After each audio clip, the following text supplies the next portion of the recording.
All right, peace and blessings, peace and blessings. Assalamu alaikum, shalom. Welcome, welcome, welcome, everyone. We are back, we are live. Our topic tonight, the strategy of chaos. Mhm. The strategy of chaos. We got Doc's president, who was accordingly damn near shot again while they're at the national uh, press thing for the meeting where they make fun of people. And we'll look at a little video of that and see what's what. But Doc, why is everybody trying to kill your dude, man? Look, you the one that was the Trump supporter. I wish we had that tape clip because you were so against Kamala that it was amazing.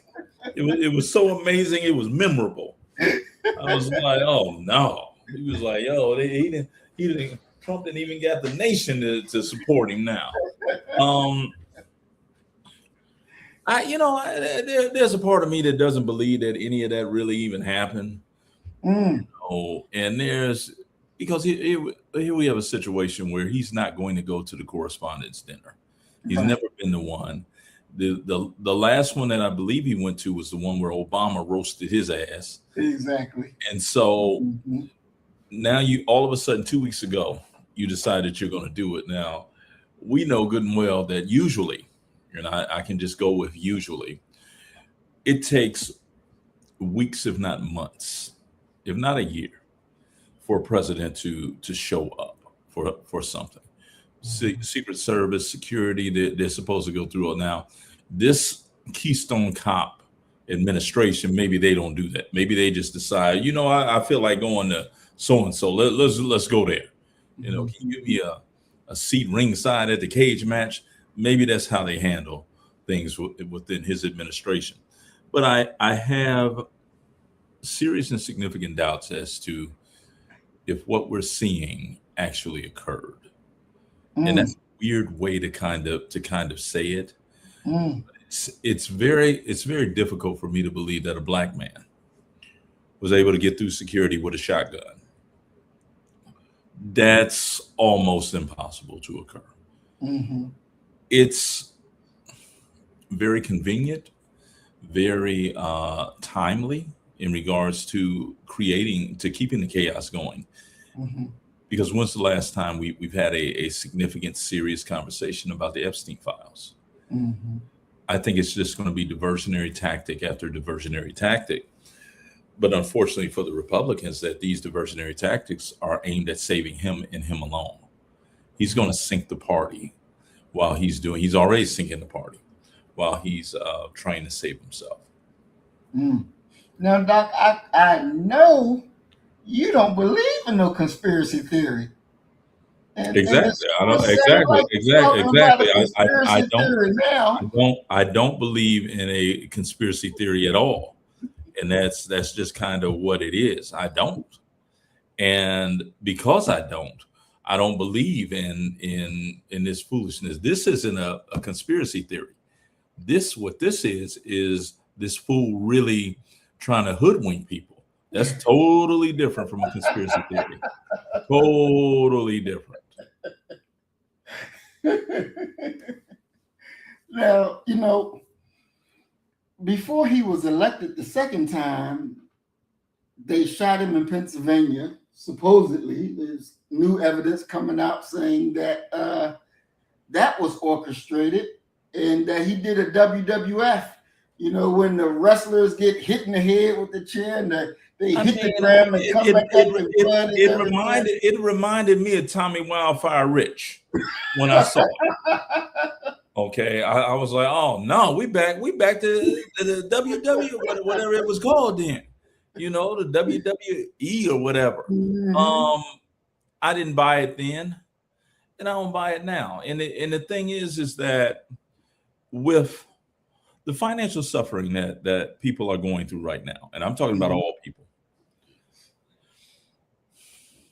how much would it how much would it take for you to kind of be the fall guy until things actually cooled off? What Mhm. amount of money is that? Is it 500,000? Is it 1 million? Because this wouldn't even be a sophisticated. ruse. This is a relatively simple one of what you're going to allow to occur, and we're going to take you down, and this, and that, no, no, no, no, no, no, no, no, no, no. And the idea of someone shooting from that far away and missing you, but they graze you. Come on now. Come on. Come on.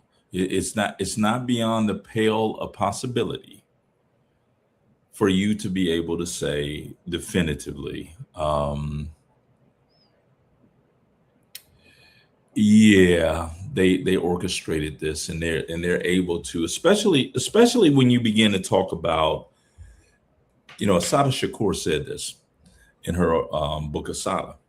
Assata said, "I do not allow people to take my picture because they got the technology," and she's talking about the early 1970s. They had the technology to take your picture, your image, and put it on another body, and that was not something that we thought was possible at that time. But she talks about it being possible. I believe that the U.S. military is most likely a century ahead of us in technology. So what we're seeing in 2026, okay, is stuff that was probably developed about 1926. They're just releasing some of it and letting that out now. So you can't tell me that it is even difficult to have a situation where you can hit a button, flip a switch, something, and you can have something explode on someone's head or their ear that won't cause damage, but will look like the real thing has just occurred. That's just, come on, that's makeup. I mean, I've seen John Wick. I know Common can't fight. I know all of that was smoke and mirrors that we had going on at that time. This isn't even, it's not even in the realm of remotely impossible. Come on, man. Come on. And, come on, man. Doc, looking at this picture, it is just, you got the flag in the background, you got the blood going down his face, and fight. I'm telling you, I saw Dusty Rhodes do the exact same thing back in '81 in Mansfield, Ohio, at the VFW Hall. I was in attendance. Okay. I remember I was 11 years old, and I'm going to tell you why I remember that meeting so much. Okay. Because after that happened, we saw Ric Flair and Tommy Wildfire Rich at a Domino's Pizza. They was picking up a pizza, and they were on their way to, I think they told us they were on their way to Cleveland. This is back when they was on TBS. Okay, it wasn't no arenas then. It was VFW halls. And I also remember that night so well because that's the night that I met Dusty Rhodes. Okay, I went to pick up to buy a program, and my Uncle Jerry's girlfriend Manya, who was a big wrestling fan, and she was the only one in the family that liked wrestling like I did. So me and her sister would go to all the wrestling matches when they were close, right? I'm buying this program, and she said, "Look at who's selling it." And I looked up, and it was Dusty Rhodes selling them. Wow. With no security, wasn't nothing. Okay. Wow. But that is a picture perfect white supremacist image right there. That's an image that is Hollywood worthy. It will last forever. People have that on their wall right now. Exactly. Okay, I just hope that they were able to, because is that the chick that's got her arms around him? Is that the one that couldn't get her gun back in the holster? Exactly. So you're trying to tell me that she's an actor?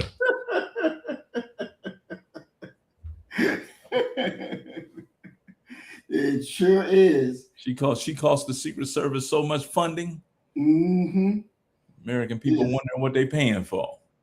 And Time magazine it made the cover of Time magazine. It's so explosive. And so, this It was explosive, all right. It exploded right on his ear. The ideal of America being invincible, we can take a shot and keep on ticking, Keep on ticking. We can't be destroyed. And this is the kind of thing that raised his poll numbers up. Yes. Dramatically. Yes. Dramatically. And I didn't even think he needed the boost, but they did it. They did it. Do you think that there was another motive behind why this was? Because he was clearly winning. Do you think that they really thought he was going to lose? I think that you have to define who the they is. Mm-hmm. And if the they is this fool, he can convince himself of anything. He convinced himself that he won when he lost. So it's not out of the realm of possibility that he has individually convinced himself that he's losing, even when he's up in the polls. All it would take for such an insecure person is to even hear rumor that you're losing. Stranger things have happened.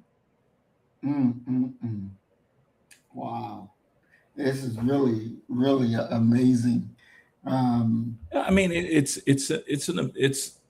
a new frontier for American politics at the national level to have a blatant, unabashed white supremacist and a group of white supremacists and bigots and dim-witted individuals. That's not the first time we've had them in the White House, but it's the first time that we've had such phenomenal coverage of them, where everything that is said, everything that occurs is documented, and you can actually see it. I mean, the idea of sending your son-in-law to negotiate a peace deal with Iran, that's I love my sons, but I would not trust them to go on a fast food run for me if I was getting more than a couple items. So I know I can't send them over to Iran and try to have a conversation. Exactly. The reality is that he believed that America was invincible, and whatever he did, eventually we're going to come out on top. It's almost unfathomable that no one in his circle, no one during the quote unquote war games that they do, came up with the idea that Iran is going to close the Strait of Hormuz. That's the first thing they're going to do. So what should be your response after you do that? When you just said, well, what we're going to do, we're going to send some F-15s over there and some Marines. That's not really a plan. No. And the goals, the goals as far as what are we trying to achieve? It's obvious that they didn't have any goals when they decided to do this. And it reminds me of George W. Bush when they asked him why he went to war. He said, because they tried to kill my daddy. Exactly. And then he talked about weapons of mass destruction. Okay. We think that these are super intellectuals because of the position that they're in, the power that they have at their hands.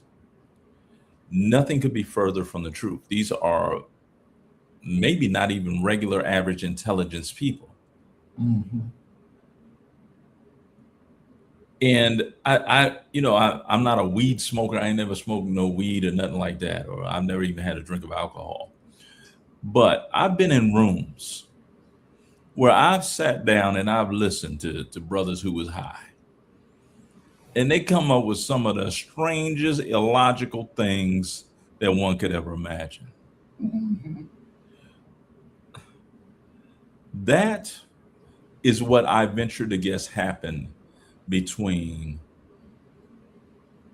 Trump and Netanyahu. Mhm. The Netanyahu threw out, you know what we ought to do, man? We ought to just bomb Iran. Mhm. And to his amazement, this fool looked up and said, "Sounds good to me." And that was the extent of the planning. Mhm. And the most unfortunate thing for me is quite simply that it has already occurred and will continue to occur, that there are some parents whose child ain't coming home. Exactly. These are men's lives that you're dealing with. These are the fathers of children who are going to grow up without their biological father now. Mhm. Exactly. You should have more, and I don't even know why I'm saying this in this context with this individual, but you should have more humanity inside of you than to do something like this. But they Mhm. don't. They don't. And there's a, you know how we talk about the stages of grief. Right. There's a stage of unbelievability Mhm. where what you're seeing is so outrageous and so egregious that that can't be all to it. Right. And truth of the matter is that's all that there is to that. So Mhm. the idea of causing chaos amongst people, because most people have, and I believe this. I believe that most people have ADHD, Mhm. and they're easily distracted. They need to be titillated. They want to go on to the next exciting thing. They never exhaust anything. And so all you have to do to grab their attention, especially within a society where there used to be this thing on the news where they said world news in 2 minutes. Mhm. Now we're at the point where people are getting their news within 5 seconds. Exactly. Their attention span has been it's going through atrophy. It's those they don't have that anymore. And so that makes a diversion so much easier. And Mhm. then you have the majority of an American population that their their attempt to pierce an argument, to deal with something that is in many ways a very substantive thing, is the equivalent of, "I know you are, but what am I?" You say something to somebody and they're saying the political equivalent of, "I know you are, but what am I?" Right. Okay. Mhm. Well, what about Biden? What about Mm. Biden? When this we ain't talking about Joe Biden right now. But what Right. about Biden when Biden did such as a, "I know you are, but what am I?" Mhm. And nothing Mhm. nothing is ever dealt with seriously. And one could argue that it's a after effect, a side effect of situations where people have become emotionally invested Mhm. in their side. And I'll be damned. I will let it burn down before I give you the satisfaction of hearing that you were correct. Mhm. Exactly. Exactly. You know, Doc, when I saw this, I'm sitting here, and the first thing, to honest to God, the first thing that came to my mind was the emperor has no clothes. Yes. That was the first thing that came to my mind. The emperor has no clothes. Hmm. You know, it is really just amazing. It's like Tulsi Gabbard, before she got hired on, she was like, Iran doesn't have nuclear weapons. You know, they're not even in the market to looking for them. That's not what they want. And Trump was saying that, yeah, they is. And, the interviewer said, well, Tulsi Gabbard, your national security person, said that, they're not having nuclear weapons. They don't have it and they're not interested. I don't give a damn what she said. I said, this is what they got, Yeah. and so people was expecting her to come out there and go against what her boss said. And she went out there and said exactly what her boss said. It's like their integrity is for sale. So you see, the one girl got pregnant, and we ain't gonna see her no more. They say they didn't gave her the Family Matters treatment. That little black girl went up them stairs on Family Matters. We never saw her again. Mm-hmm. Yes. So it's ridiculous, but it's so dangerous that you can't ignore it, because regardless of what we want to feel and what we want to think, if you go abroad right now, just like if you go abroad during times of peace, you are readily and almost immediately identified as an American. Exactly. So this is your leader. And because he's your leader, people around the globe are going to say, well, you guys got Trump. And you're like, look at me, I'm black. Do you think that I'm rolling with him? But that's your leader. That's right. We have people that live in India, came from India, came from China, came from Vietnam, and all these different places that work at the pharmacy. And, and I asked them, when y'all go home, do they call y'all Americans or do they see y'all as one of them? And they're like, no, they see us as Americans now. Yeah. We're not one of them any longer. Yeah. And I was like, wow, that's deep. I said, so do you feel like you're one of them or do you feel like you're an American? And even they say, I feel like I'm an American now. Yeah.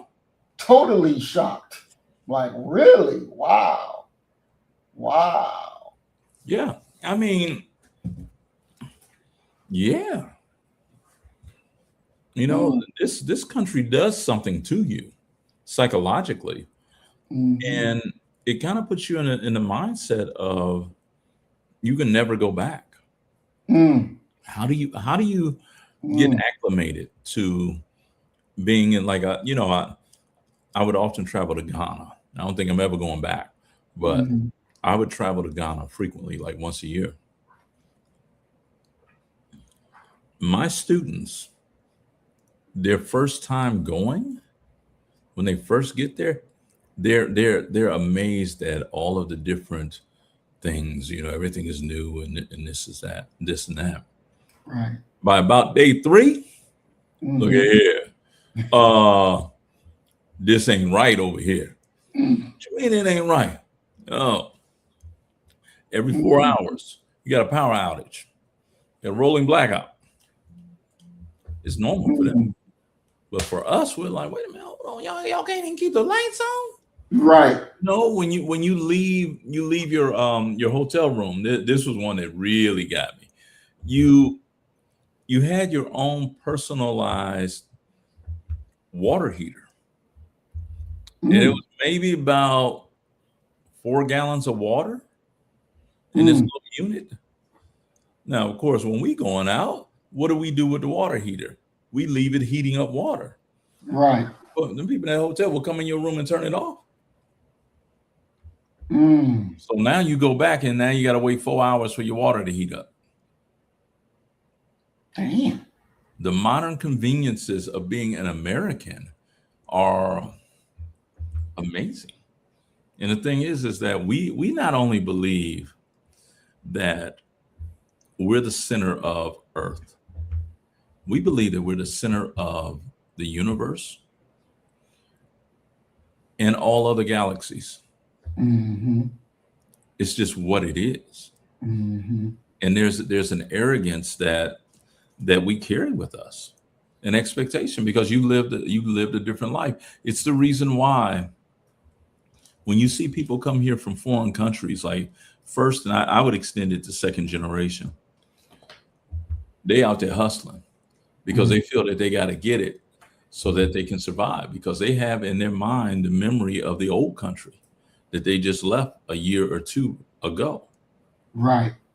Whereas our people, if you were to deny our people food and say, no, you're going to have to go work for it, Americans would be like, shit, I bet I don't. It ain't all that. Ain't going. I bet I don't. Mm-hmm. I mean, think about the level of entitlement that people have. That they're supposed to feed you because you exist in this nation. I'm an American. We're an entitled people, and the truth of the matter is about Donald Trump in regards to where the nation is, and I believe that this is always true. I believe that we get the president that we deserve, that reflects us as a people. So if you feel with ignorance, hate, discord, that's who you're going to ironically end up electing. Someone who reflects those values. So the fact that he was able to get in by talking so negatively about people, because keep in mind, he's a master at giving you a nickname. Oh, Sleepy Joe. Who did he say had low energy? You remember those things. Mm-hmm. Yeah, I mean, you remember those things, and it's just what it is. He is the modern day Ronald Reagan. And that's what everyone said about Reagan. They said Ronald Reagan is an extremely dangerous guy because he has Hollywood acting training, and he's able to stand up in front of people and smoothly put it on you. Okay. Smoothly. Look at you very confidently. Now, what we're talking about is trickle down economics. Right. And people say, oh, you know what? That do sound like that makes some sense. Because he delivered it so well. Versus a stumbling, bumbling, person. Well, I think we ought to. And people immediately, oh, no, I know that guy there. I don't, no. The American people are the equivalent of the fickle horde of Rome. But Doc, so you're blaming the American people for Trump? Yes. But everybody didn't vote for him. Say that again? Everybody didn't vote for Trump, so how can they be blamed when they didn't vote for him? No. I'm not saying that all Americans are guilty because Trump is president. What I am saying is that the values that a Trump would represent are reflected of the mass of people who voted for him. Wow.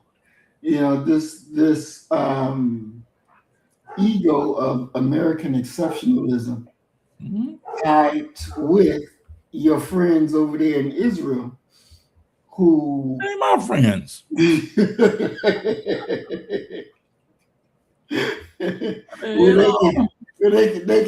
can wag the dog, they the tail, but they controlling the big dog. And, and so the people pay the price for it. And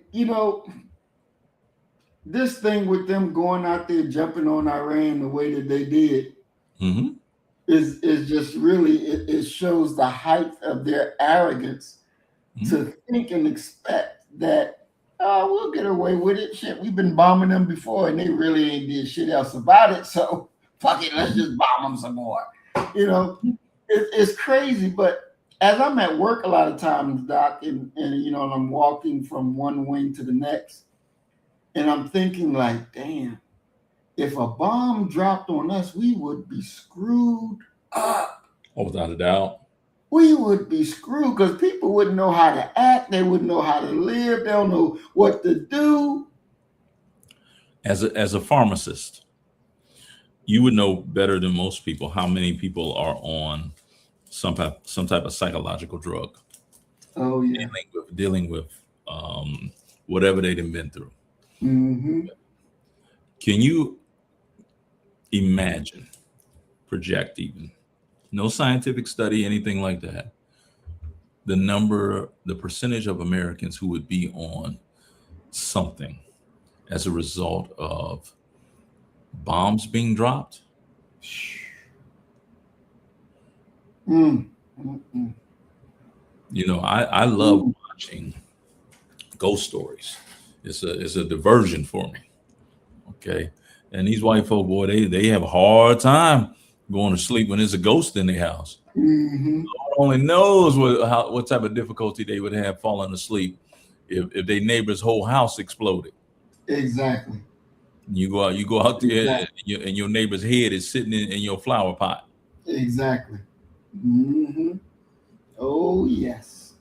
Because We, it we it's we've always had the privilege as a nation since Napoleon withdrew, since and really the British didn't leave; they went to Canada.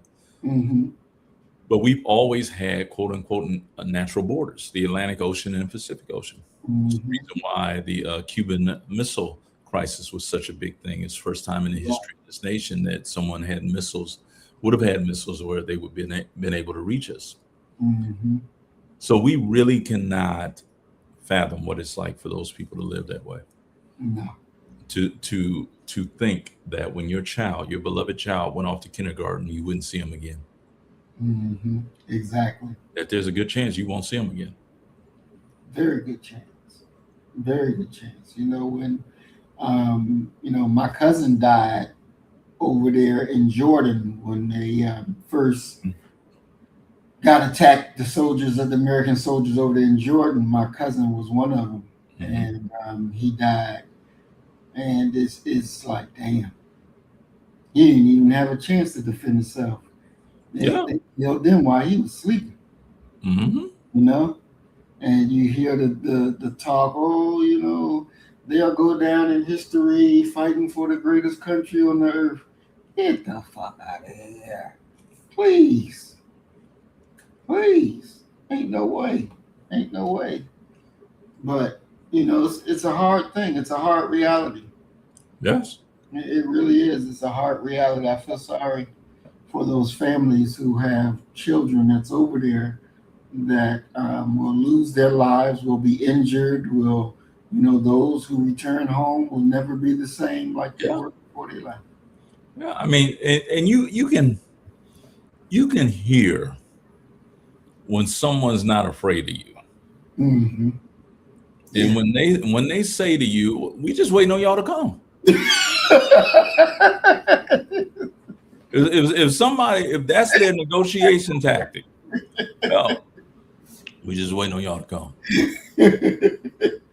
There ain't no need for no more meetings. Nope. Keep JD Vance and Jared over there where they at. We're just Mm-hmm. waiting on y'all to come. We've been waiting, and Mm-hmm. this was the thing that made me say, oh, when one of their leaders said, "We've been waiting for centuries." Yes. See, Yes. there's an emotionalism that needs to be there when a person's selling wolf tickets. Mm-hmm. He ain't finna do shit. He need a press conference before the fight. Really, what he opened, one of his boys hear him screaming and hollering, and they come on. No, don't do it to him, killer. Don't do it to him. Right. Right. But Richard Pryor told this story about Jim Brown. Richard Pryor said that him and Jim Brown, one of his bodyguards and Jim Brown had some words. They got into it. Richard Pryor said, I didn't hear what was said. He said, Mm-hmm. all I saw was a whole bunch of people ran over and they grabbed the bodyguard and they're restraining him. They said, nobody grabbed Jim Brown. So he was just sitting there. He was just sitting at the bar on a stool. And Jim Brown turned and he said, gentlemen, I do believe that if you were to let him go, he'd be better able to express himself. Mm. And Richard Pryor said his bodyguard whispered to the people that was holding him, if y'all take nary a finger off of me, I'm gonna kill you when I see you again. Now scoot me towards the door so I can get up out of here. There's no emotion there. There's no selling wolf tickets. None of that is going on. Mhm. We've been waiting on y'all to come. Come, Mhm. please come. Please come. Because once you get up in there in them rocks and caves and hills, you thinking that blocking them from getting money from their oil is going to have a real impact? It's not. They're used to living without. Exactly. Exactly. We can't function right if Facebook go down. And what we gonna do, man? I was trying to hook up with old girl tonight, man, and the Facebook thing ain't working. Mm-hmm. Exactly. You know, Exactly. it's very similar to 1970s, 80s, possibly even 90s boxing. Mm-hmm. You kind of knew who was gonna win by looking at where they came from. Mm. If they was from a third world country, oh, he getting ready to show up to fight. Mm. You know, now the regular American white boys, they didn't stand no chance. But you get a brother from the ghetto, yeah, Mm. yeah, yeah. That's he getting ready to do some damage up in here, and Mm. that's kind of who you're dealing with. You're dealing with people who, for all intents and purposes, have never known peace and comfort. Mm. Now, Doc, what do you think that this does on the national stage where people who, don't like America see America not really winning against Iran? Does that make America more of a target to say, people look at it and say, well, shit, if that's the best you can do, I think I can take your ass on? I think that the scary thing is that people. Someone, a political commentator, was talking about this morning. He says that, do you think that Pete Hegseth and company, the Pentagon, really knows how much ammunition they got left? Mm. And do you think that they shared that with Trump? And the scariest and most likely part of it is, quite simply, do you think he understands what all that means? I can guarantee you that other people are counting. Mm. They're saying, uh-huh. Because this ain't like going into no bullet factory and Mm-hmm. making some bullets. You're talking about Tomahawk missiles, Mm-hmm. 2 to 3 years to build, Mm-hmm. and you shooting them babies off, knocking down $50 drones.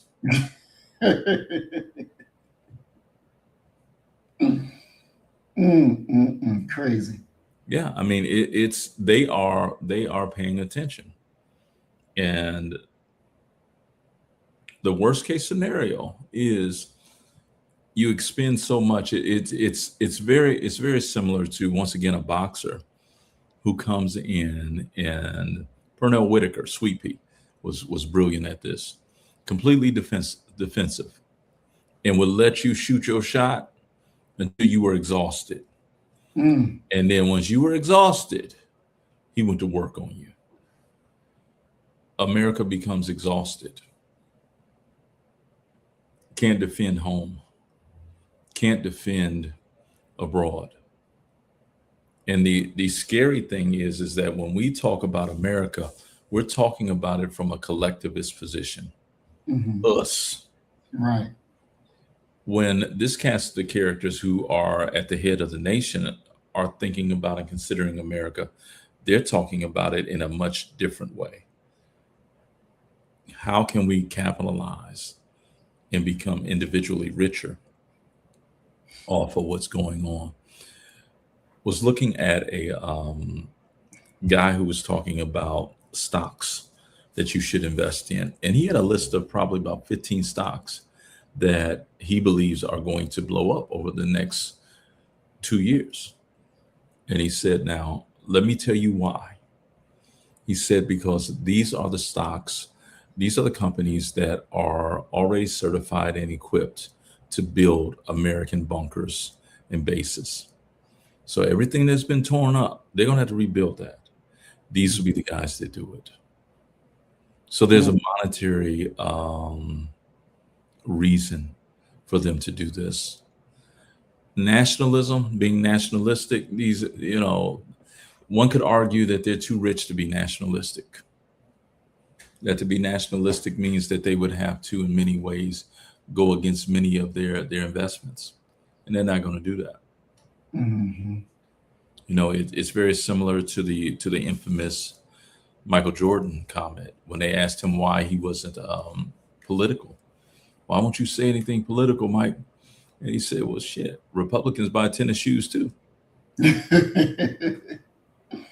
So there's a level of wealth where your loyalty, and I believe that this is really representative of people in general, that there comes a moment where your loyalty is to your money. Mm-hmm. How does this impact my bottom line? And if you listen to some of the commentary that people have about this moment, they'll tell you that, yeah, but my 401k is doing great. Exactly. Where's the nationalism in that? Mm-hmm. We are a nation of individualistic minded people. Mm-hmm. Period. Exactly. We're going to watch a quick video of the news take on this shooting, and we'll come back and discuss it.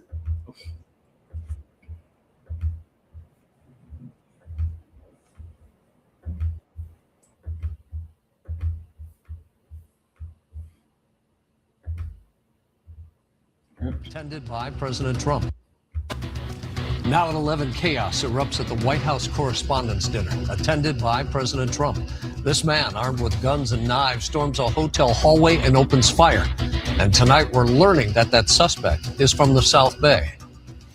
Hello, everybody. Welcome to the News at 11. I'm Rick Jim. And I'm Corrine Winter. Breaking news from Washington, D.C. President Trump and members of his cabinet rushed from the Correspondents' Dinner banquet hall after a major security incident outside. Yeah, the 31-year-old suspect, who authorities say opened fire with a shotgun, is now in custody. The president, thankfully, was unharmed. Take a look, though. This was the scene inside that banquet hall when those shots were fired just outside. Secret Service members rushing the stage to whisk the president to safety. Hundreds of journalists ducking for cover under their tables. We have live team coverage of the attack. Lindsay Pena is standing by in Torrance tonight, where it's believed the suspect lived. But let's begin with Sarah Welch. She's live in the KTLA News Center with the latest breaking details. Sarah. Corrine, as you said, part of this investigation tonight is focused right here in Southern California, and authorities have identified the shooter as Cole Thomas Allen, a 31-year-old school teacher from Torrance. He was reportedly staying at the hotel where this high-profile dinner was taking place tonight, with close to 1,000 journalists and politicians gathered, including the president.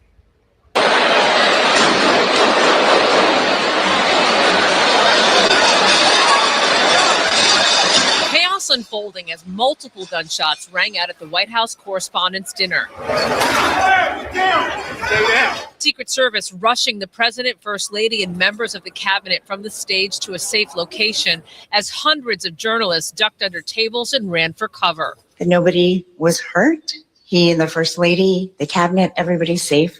Around 8:30 Eastern, video shows a man armed with multiple weapons charging through metal detectors outside the ballroom.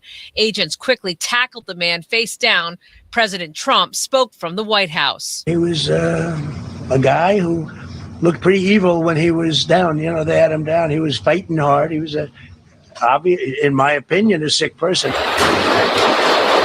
The gunshots erupted as the annual dinner at the Washington Hilton was just getting underway. And this was the first time President Trump had attended as president. He wanted the event to go on, but agreed it should be postponed. That was supposed to bring together members of both parties with members of the press. And in a certain way it did, because the fact that they just unified. I saw a room that was just totally unified. It was in one way, very beautiful, a very beautiful thing to see. The gunman never got inside the ballroom. A Secret Service agent was shot in the attack but survived.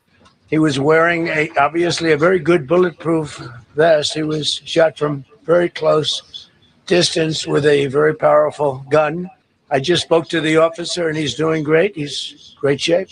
He asked all Americans to recommit to resolving their differences peacefully. President Trump has been the target of multiple assassination attempts and death threats. The people that do the most, the people that make the biggest impact, they're the ones that they go after.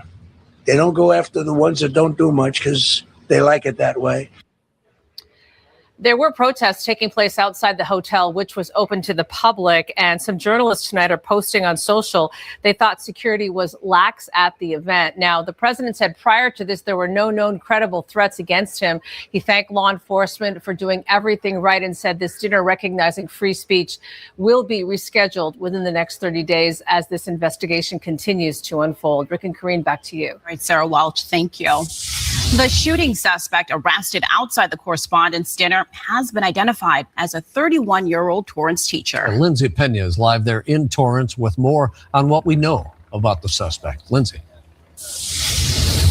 Yeah, Rick, Karine, since we saw you last at 10 o'clock, there has been a lot more law enforcement who have shown up in this neighborhood. I'm going to go ahead and step out of the way so you can see exactly what's happening here beyond the police tape. You can see those red and blue lights flashing. Tactical teams now on scene at the residence last linked to that suspect. It's not clear, though, if he was still living here. You can see a lot of activity, and we have video from earlier when FBI investigators arrived on scene. Torrance police also out here. Earlier, members of the media knocked on the door. Unclear who was inside, but someone did open it and quickly slammed it. One man living nearby telling us he was shocked to learn the suspect might be connected to this area. Let's go ahead and take a look at that suspect's picture once again. He's been identified as 31-year-old Cole Thomas Allen of Torrance. According to investigators, he stormed the lobby of the D.C. hotel where the White House Correspondents' Dinner was being held tonight, allegedly armed with several guns and knives. Security footage posted by President Trump shows a man running through the metal detectors and past security, who immediately draw their weapons. That man is then swarmed by officers. At this point, investigators say it is unclear who the suspect was targeting, but it appears he was a guest at the hotel. And we're still trying to learn as much as we can about the alleged shooter.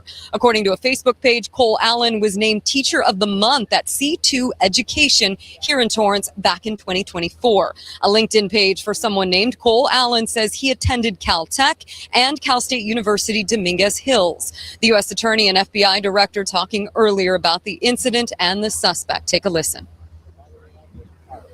This individual was intent on doing as much harm and as much damage as he could. And thankfully, because of the checkpoint right outside the ballroom, where thousands of people were situated to hear the President of the United States, because that checkpoint worked, there was no one who was injured.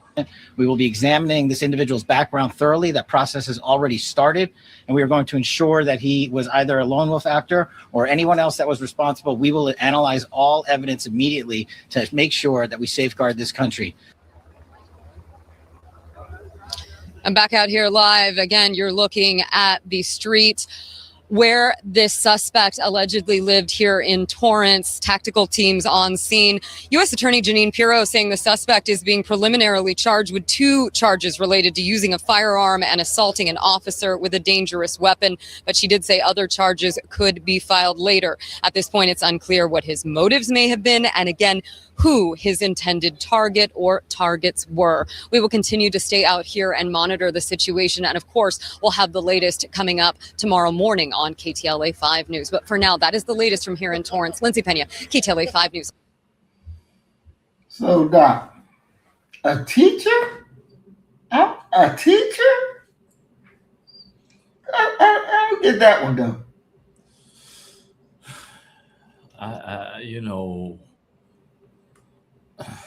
All I can say is that I wonder how fast that brother could be with a football.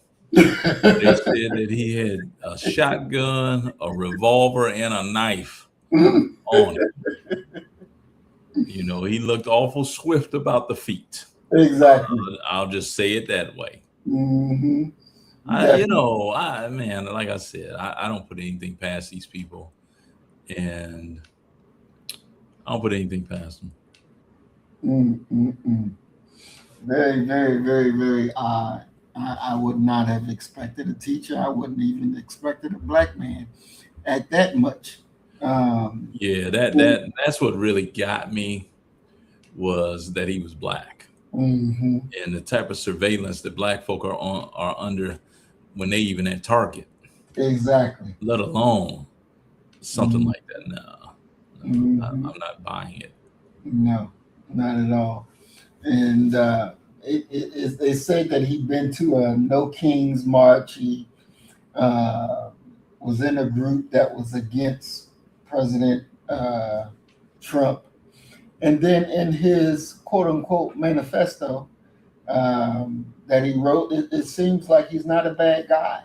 Yeah, but this would be my question. Mm-hmm. When was his hotel reservation made? Ooh, that's a good question. Because no one knew Trump wasn't scheduled to go there and to participate in that until 2 weeks ago. So you're trying to tell me that somebody on a teacher's salary was able to purchase a ticket, get hotel reservations into the place where they were having the White House Correspondents Dinner? Mm. It's improbable, especially when you're talking about an educator who's living within the state of California with as high as housing and rent prices are. Mm-hmm. Exactly. Okay, let's say that he was able to do that. We know that he didn't get on the plane or didn't check a shotgun and a revolver and a handgun. So where did he get the guns at? It's a whole lot of moving pieces that need to, to come together. What did he get with Nino Brown or somebody? Mm-hmm. And Nino hooked him up. Exactly. And it's funny because he wrote in his manifesto, he said that there was no damn security, not in transport, not in the hotel, not in the event, bragging that he walked in with multiple weapons without anyone questioning him. Just let him go ahead and go through. What did they say? Oh, he's black. Let him go. There isn't a black person alive who does not have a "May I help you" story, where some white person has decided that you don't belong where you are right now. Exactly. So may I help you? Exactly. I had one of those moments, and I was teaching at a community college part-time, and I had a rather rotund white girl roll up on me with a "May I help you? Could I please help you? May I help you?" And so I took off running down the hallway because I knew that she wasn't going to run after me. Right. And I made it over to the classroom that I taught in, and you needed a key card to open the door. In the faculty, we have our own key cards. So I had opened the door and was inside by the time she made it to the corner, and she had nerve enough to start banging on the door. What? Mm-hmm. And so I screamed at her and I said, "You're scaring me. Would you please just go away? You're frightening me."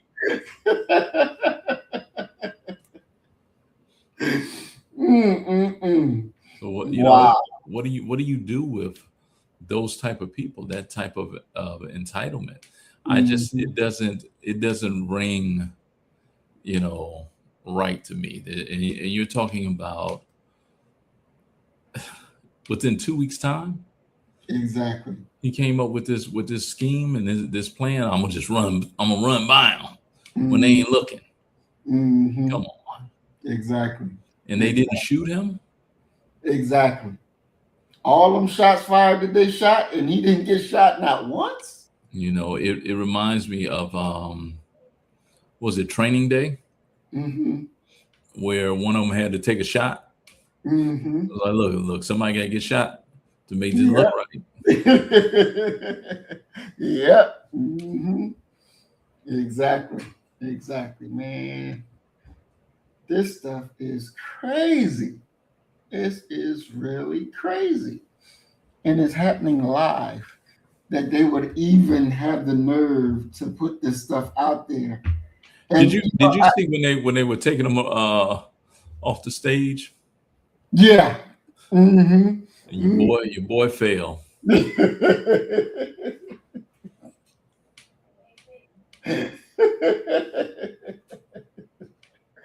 This thing is just sickening. It really is. And looking at, I'm gonna share this screen. We'll go over little bits of his manifesto.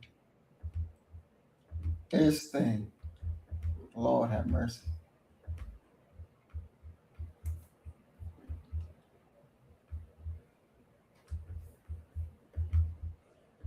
So he says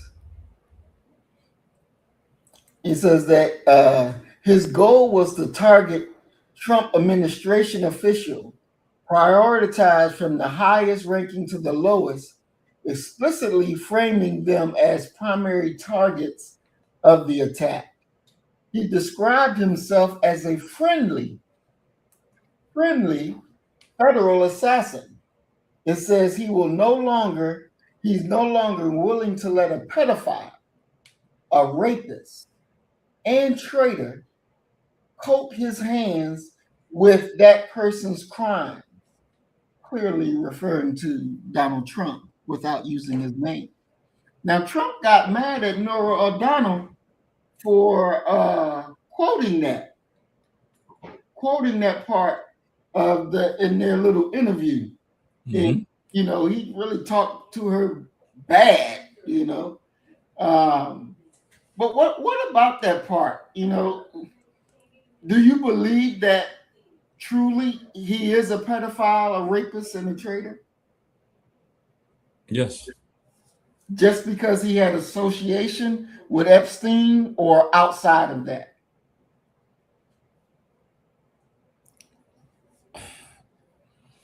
I'll put it to you like this. I'm not cool with anybody who didn't take care of their children. Mm-hmm. People who avoided child support, didn't look out for their kids, I can't do nothing with that. Okay, it doesn't sit right in my soul. And I'll take it a step further. I can't vibe with brothers who I know have sexually assaulted sisters. Mm-hmm. Okay, and they brag about in public about their crimes and what they've done, but they never share enough with you for you to be able to necessarily know who they're talking about or turn them in. They just talk about how they do what it is that they do. That turns my stomach. Mm-hmm. And so to know that someone is trafficking in women, and especially girls, Mm-hmm. you have to have a little bit of that in you for you to be able to get down with them. Period. There's no other way to really deal with that. That birds of a feather flock together. And that's really how I look at that. So do I look at him as those things that are listed? Yes. All three of them. I mean, he's committed to, he's basically said he's guilty of the second one himself. Mm-hmm. And really the first one as well, when he had the recordings about him being in the locker room of the, was it Miss Teen USA pageant? Right. Mm-hmm. Just going in there because he could. I truly believe that a man's character is measured best by what he does in the dark, Mm-hmm. and also the understanding that absolute power corrupts absolutely, And if you give people an opportunity to make a choice that has no immediate negative consequences, even if it's a deplorable, immoral decision, if they choose that one, there's something wrong there because they don't stand for anything. Wow. Wow. This, you know, but what do you think it says about the people, Doc? Because everybody assumed when Grab 'Em by the Coochie came out that he was going down. But he didn't. He didn't. He went up. What does that really say about the people? Because what you talked about, that you wouldn't hang out with certain men, just like me, I wouldn't hang out with them either. You know, but when you have a whole group of people that will hear that, understand that, and say, fuck it, I don't care, he's still my man. They're addicted to whiteness, and they would rather see a white man who has no moral compass or no credibility be the leader. And this isn't a position that is solely reserved for white people. There's some black people, some brown people, and some red and yellow people who feel this way as well. They believe that the worst white man is better than the best whatever else you're gonna put in there. They trust white people more. And because they're able to justify the end goal that they want by even ignoring and not dealing with something, you know, it reveals who they are. And it takes you right back to that thing I was saying earlier, the pettiness, the silliness of I know you are, but what am I? There was no convincing of those people at any moment of any debate. They knew which way they were going. And there's an uncivilized nature that you'll find amongst many men and a few women. And when they saw Trump speaking down to Zelensky in the White House, shit, that stoked their fires. Now, that's what I'm talking about. That's a president right there. Because that's who they are at their core. That's their understanding of what power is, what it looks like, and what it behaves like. You know, we're going to watch the clip where he got mad at Nora, but that reminded me, when I watched that and he talked to her so wickedly, it reminded me of Bush, son Bush, when Kanye said that he was a racist. And that pissed Bush off so bad that, you know, he was ready to have a fight over that. What's your thoughts when they're actually called to the carpet with what their behavior looks like? I mean, the offense is just so egregious. Yeah, I mean, I don't have a view really of that, because aren't they human? Can't they be called to task, taken to task? You know, respond to it instead of, you know, behaving like you're above reproach. I definitely believe that that's how they think, that they are above reproach. And who are you to label me with anything except a good president? You know, that's what they want to be flowered with all these good words. But, you know, the truth of the matter is that you're a murderer. The truth of the matter is you're a criminal.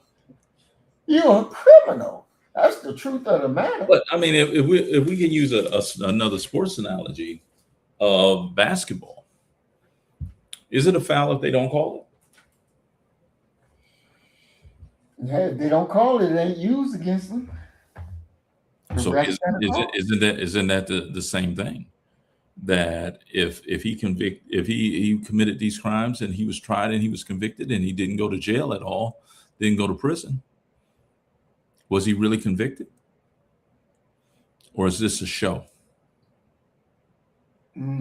a show that's going to be adopted and celebrated and touted by his followers. Whose only defense of that is, but what about Hunter Biden's laptop? That ain't what we talking about right now. Exactly. We're going to watch this other video real quick of him and Norah O'Donnell, and she did a good job standing there taking it. She must knew he was going to come with some insults on her, because he sure did, boy. But she didn't flinch. She did not flinch. Let's see. On the event itself and the investigation, there was one question he really did not like. Let's get to CNN Chief Media Analyst Brian Stelter for the latest on this. Good morning to you. Long time no see. Yeah, hey, good morning. Axios put it really well this morning. It said one uncomfortable question was all it took for President Trump to resume hostilities with the media. Here is that exchange with CBS's Norah O'Donnell from last night. He writes this quote, administration officials, they are targets. And he also wrote this, I'm no longer willing to permit a pedophile, rapist, and traitor to coat my hands with his crimes. What's your reaction to that? Well, I was waiting for you to read that because I knew you would, because you're horrible people, horrible people. Yeah, he did write that. I'm not a rapist. I didn't rape anybody. Do you think he was referring to you? Excuse me. I'm not a pedophile. You read that crap from some sick person. You should be ashamed of yourself reading that, because I'm not any of those things. Mr. President, and I these was are never, the gunman's words. Excuse me. You shouldn't be reading that on 60 Minutes. You're a disgrace. I want to tell you two things about that. Number one, this is President Trump as we've always known him. This is not surprising. What was surprising was that on Saturday night, he was calm and respectful. He showed, a different demeanor toward the press corps. People wondered if that was going to last. Now we know it's not going to last. His final post on Truth Social before the dinner was attacking the New York Times, and now he's mad at CBS. I also want to note that CBS is owned by Paramount, which is trying to buy WBD, the parent company of CNN. On Thursday night in Washington, Paramount held a dinner honoring the Trump White House. The president was there. Norah O'Donnell was reportedly there as well.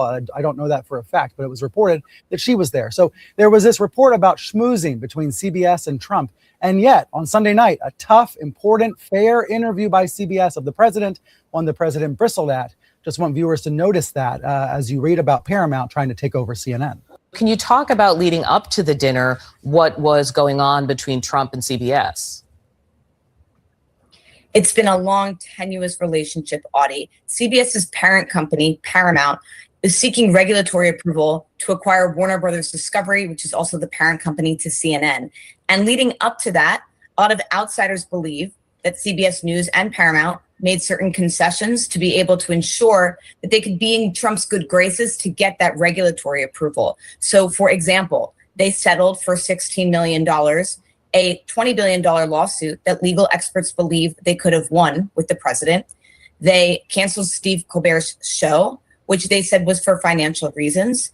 And then they hired this woman named Bari Weiss. They acquired her website, The Free Press, and put her in charge of CBS News. And people feel like all of these moves were done to placate the administration. So then for Donald Trump to come out now on live air and bash 60 Minutes, it's a really great example of the fact that you could do everything that you want to try to game the system, to try to develop a strong relationship with the president.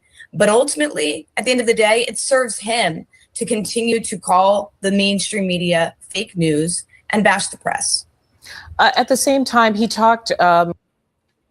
So, Doc, listening to this, is that the question comes, I know they said no more King's March, but since the CBS and all these news agencies, they up there, trying to get close to Trump and be nice and be buddy so that they can get deals done, they can get business done. It sure enough seems like he's rolling like a king to me. Yeah, you gotta bow down and kiss the ring in order to get something done. If you want to get something done, yeah. I mean, this is king behavior. Let's be very, very clear about that. about what it is that you're seeing. You're not seeing anything about fairness. You're not seeing anything about it being an arbitrary system at all. What you're witnessing is a madman, and he's going to continue to behave this way because there's no one who apparently has the political fortitude to stop him from what he's doing. Wow, crazy. And so, one of the things that was said in the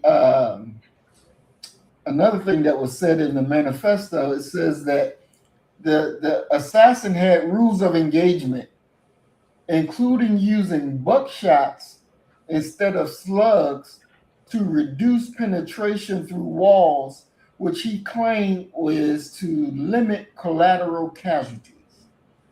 So he talked about, I'm not trying to shoot no police, if I get into the situation, then I have to, but I'm not trying to hurt nobody that ain't supposed to be hurt, period, point blank. I mean, for me, like I said, I just have a very difficult time with believing this, and I can't get beyond that.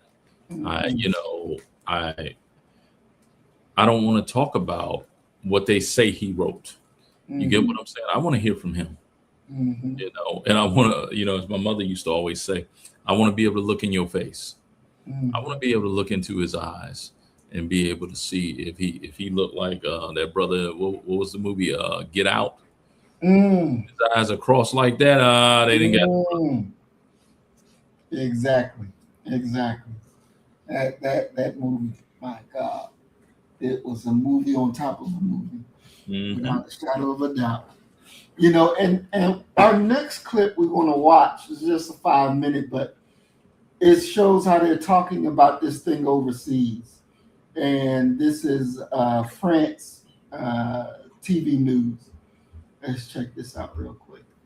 Let's bring in Vedika Bahel, who's over by the big board for Truth or Fake. Vedika, good evening to you. Thanks for being with us. Staying with the shooting in Washington. The social media has been ablaze with conspiracy theories that the incident was staged. Talk us through them. That's right, Mark. Social media has been flooded with conspiracy theories about the shooting at the White House Correspondents' Dinner. Multiple theories have been shared online without solid evidence from both left-wing and right-wing accounts. The most prominent of those theories is that the attack was staged. In fact, according to social media analytics tool Tweetbinder, by midday on Sunday, there was over 300,000 posts on X alone using the term staged. Now, many accounts shared that they thought Trump had fabricated this attack to divert from his poor approval ratings or distract from the war in Iran. Others theorized that Trump was trying to ramp up support for his controversial plans to build a new White House ballroom. And indeed, Trump himself referenced that ballroom in the press conference following the incident, where he talks about why it's more important than ever and how significant the construction of this ballroom is. And at the same time, multiple of his MAGA allies at the same time also repeated this claim online, taking social media to also repeat how important that ballroom is, and we really, really need it. And it is this quick coordination, in fact, that led many social media users to ask the question, is this a staged event? Now, when Donald Trump was asked by CBS News' 60 Minutes about these theories of a staging, he blasted them as sick. So let's take a listen now directly to the US president. And October 7th didn't happen, and World War II didn't happen, and the Holocaust didn't happen, and many things didn't happen. Yeah, no, I hear it. I don't know. I think they're more sick than they are con people, but there's a lot of con in it too. I haven't heard that last night didn't happen. Usually it takes a little bit longer. Yeah. Usually they wait about 2 or 3 months to start saying that. So there you have it, Donald Trump sarcastically listing some things that he says some people don't believe, but also hitting out at those who believe that this recent shooting at the Correspondents' Dinner isn't real. Many internet users pointing to various clips that they say prove that the shooting was orchestrated. Now, what do they mean by that? Well, Mark, a clip of Press Secretary Caroline Leavitt from just before the dinner helped fuel speculation when she said that there would be shots fired tonight. Let's have a very quick listen to what she said on the red carpet. He is ready to rumble. I will tell you, this speech tonight will be classic Donald J. Trump. It'll be funny. It'll be entertaining. There will be some shots fired tonight. Now, this is a real video. She did say this. It has not been doctored, but the context is that she was asking, she was responding to a question about the upcoming content of Donald Trump's speech, and shots fired is a common figure of speech about making jabs or barbs, which we know Donald Trump certainly makes. So certainly an unfortunate coincidence, and definitely hasn't aged well, given what has happened. There's another Fox News clip that has also adding to this cacophony. Users say online that they say it shows that the shooting was a pre-planned false flag. On Sunday, Fox News ran an interview with its White House correspondent Aisha Hasni, who was at the dinner. And while she was recounting her version of events of what had happened, she talked about how she was sitting next to Caroline Leavitt's husband, and he told her that she has to remain safe. In fact, while just as she was about to tell the audience what he told her, the call, in fact, cut out directly at that moment. And that's why users thought that this was another hint that the incident was staged. Now, she later clarified on X that the reason she lost her signal was because there was barely any service in the ballroom. She says that he was just telling me to be careful with my own safety because the world is crazy, but certainly has not helped dim any speculation. It has certainly only added to it. Okay, now people are also pointing out that J.D. Vance, Vice President, was escorted or dragged off the stage or out of the room before the President, Donald Trump. Well, yes, a video of Vice President J.D. Vance being yanked out of his chair and rushed to safety has gone viral, particularly, as you'll see in this video, that it takes the Secret Service about 10 to 12 more seconds to then make their way through and rush Donald Trump to safety. And internet users have latched onto this and are heavily sharing this to imply a staging. Now, this is an authentic video. J.D. Vance certainly was evacuated before Trump, but there is a likely explanation. In fact, another angle from the Correspondents' Dinner, we can see that Trump, in fact, was blocked by a Secret Service agent who came and body blocked Trump right there. So he was protected during those moments whilst J.D. Vance was being whisked out. That said, it certainly hasn't stopped conspiracy theories from circulating about this incident from the Correspondents' Dinner. And of course, Mark, questions remain about the efficiency of the Secret Service and current security measures, and how even a gunman was even able to access such a high-profile event. During the White House Correspondents' Dinner was premeditated, according to Acting Attorney General. All right, so that's how they're reporting it over there in France, that this whole shooting was put together, and they believe, as well as a lot of other people believe, that it wasn't real. It wasn't real. So, not only is the dollar sinking, but the image that America has is going straight into the toilet if it ain't already been there. Oh yeah, so it's a wrap. We'll never see America rise back as far as credibility goes in our lifetime. You'll never see this nation as respected as it was, previously, because you've had a madman who has totally flipped what were considered to be givens. That we would always stand with NATO, that we would, that you would always have your allies back. He's destroyed all of that trust. And it's going to be a domino effect, because now that it's in many ways, when you think about it, kind of like how Black business people are. You can have a Black business within the Black community. Black folk give it almost exclusive entree to their dollars. And then the children take over the business and they start doing things differently. And Black folks start saying, hey, wait a minute. That ain't the way it's supposed to go. That ain't the way your parents used to do it. This well, it's a new day now. It's a new day. Boom, boom, boom, boom, boom. So Black folks start shopping elsewhere. That's what you're going to see with the trade, because now people are looking at America and they're not going to separate it and say, well, Trump did this. They're going to say America, and they're going to come up with, and they should come up with, realistic, reliable alternatives to get the goods that their people desire and not have to rely upon America. Wow. And those people that say that they love America so much, they're quiet as hell right by now. They're quiet. They're not out there saying anything. You would think let's be clear. Let's be clear. The reason why so many people are getting elections wrong is because people are not going to speak when they are a part of the unpopular group, because they don't want to be shunned, they don't want to be criticized and what have you. But when it comes time to cast that vote in the secrecy and privacy of a voting booth, they're going to let you know what they really think. So I wouldn't take their silence to mean disapproval of what's going on. It's in many ways an avoidance of being judged and castigated. Wow. The minister said that Trump will take America to hell on a rocket ship. I mean, you're past hell. That rocket has entered into hell, passed through it, and still got some fuel in it. This ain't over. Wow. There's some. We'll look at a video real quick of the alleged shooter giving an interview and see what he's talking about. But wow. You know, do you remember when the FBI arrested those dudes for supposedly going to kidnap the governor, I think, of Michigan?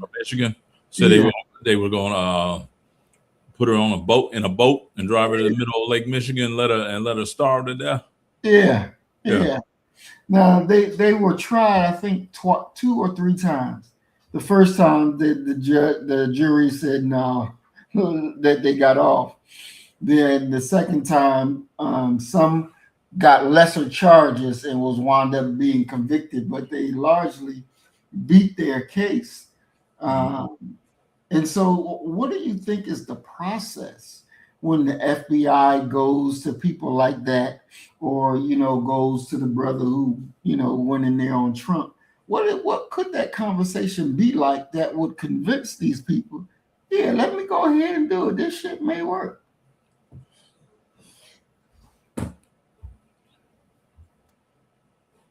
Emotionalism, an absence of logic,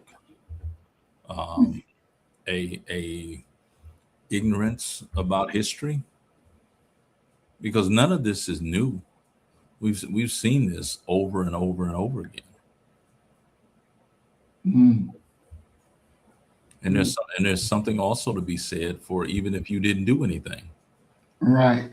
Because they can convict you in the court of public opinion. Yeah, your life will never be the same again. Richard Jewell. Yes, you remember him, the dude with Atlanta? Olympic bombing in Atlanta. Exactly. Yep. Good Lord. Only in America. Only. Was Don King the real person who kept saying that? Only in America? Only in America. All right, let's check this out. The last 24 hours, we've learned a lot about that alleged gunman, Cole Allen from Torrance. He is a registered voter in LA County, but he's not registered with either political party. According to his LinkedIn profile, he's a trained mechanical engineer who graduated from Caltech back in 2017. Just last year, he earned his master's in computer science from Cal State Dominguez Hills. Allen describes himself as an indie game developer, and one such game credited to him is described on its Steam page as a skill-based, non-violent fighting game.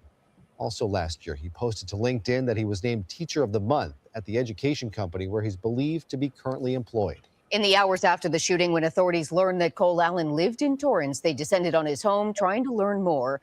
Eyewitness News reporter Rob Hayes is live in Torrance for us this evening with exclusive video you'll only see here on Eyewitness News. Rob. Yeah, residents here stunned to find out that the D.C. shooting suspect lived right over there at his parents' home. Meantime, we're learning that right before the shooting, he sent a message to his family spelling out his plans.